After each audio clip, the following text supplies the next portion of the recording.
New York is a very expensive city to live in. We have to make sure that New York City is a place where the poor, the working class, and middle class can afford to live. It's very important for us to work on affordable housing and supportive housing initiatives. But we can't forget that we must invest in homeownership. We have to make sure that the next generation becomes homeowners. Oftentimes, people don't see others that have purchased homes or that have made it. Young people and people just like you have purchased homes. In this series, we'll see stories of people just like you, see how they saved for their down payment, see how they worked on their credit, and find out how they went from renter to homeowner.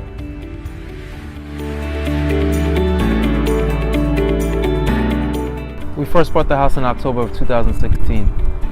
Bought the house because I really believe that in order to have equity and to build wealth, that it's important for you to own your own property. And oftentimes communities of color worry about things like gentrification and being pushed out of communities, but that only happens when you don't own. Definitely was afraid, first time taking this huge step, but for me, I knew that it was important, not just for myself, but for my kids and those to come. And I oftentimes hear of the leaders of the community tell me about their experience about when they bought a home, and the fact that now you don't find too many young adults doing the same. And I think that's an issue, so I wanted to buck that trend. Frank takes us on a tour of the inside of his home. We have our electrical fireplace and our 65-inch TV. Here's our dining room table, and then if you go further back, we have the kitchen as well. We have our kitchen table. Further back is the refrigerator, and we have cabinets for days.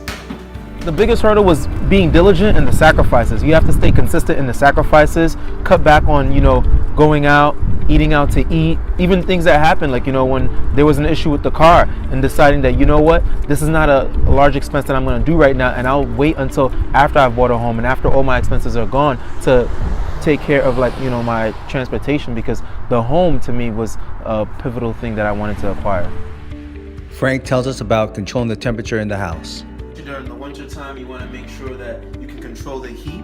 This is so crucial. Sometimes you want to put it to 85, but you may not put it to 85 when you want to see that bill. So this really controls making sure that the home is cozy, but also you have to monitor it because your bill also goes up. So you have to be really that delicacy between being cozy and also being fiscally responsible with your heat. And we're in a community that's a residential community. So yes, affordable, housing is important, but I really look at affordable home ownership or home ownership in general. I think the biggest hurdle, one, is finances. You have to be willing to save.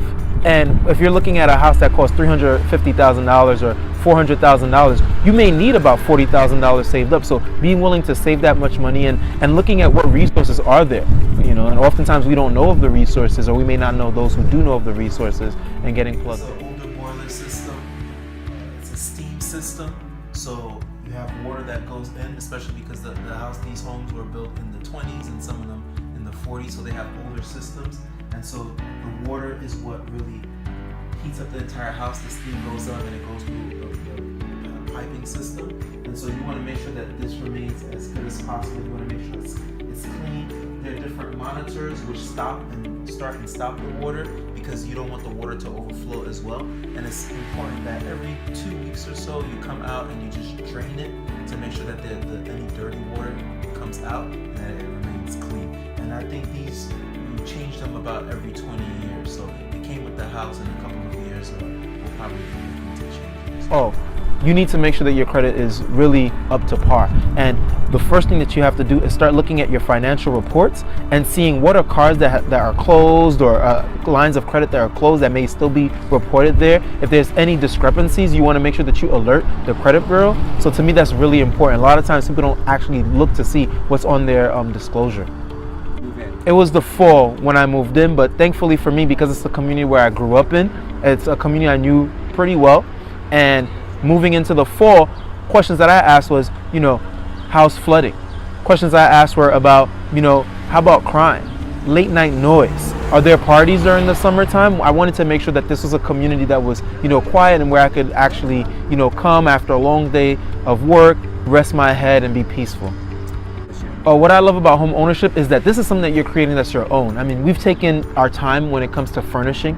We didn't go out, right away doing luxurious expenditures, but we took our time and really looking at what do we like and what do we want this house, which represents us, to really seem like. Even when people come inside, because it's not about when we're at home alone, but even when folks come inside the home, how do they feel? And I think there's a line from an artist that I know, and they said that, tell me, is your house a home? And we're always constantly pushing to make sure that our house is also a home for us.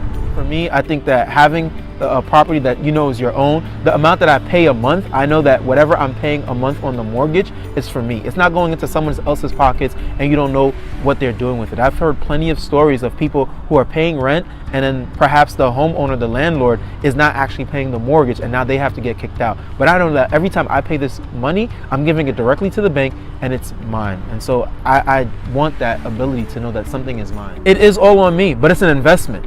And that's the great thing about investment. And property appreciates. Even when the housing market,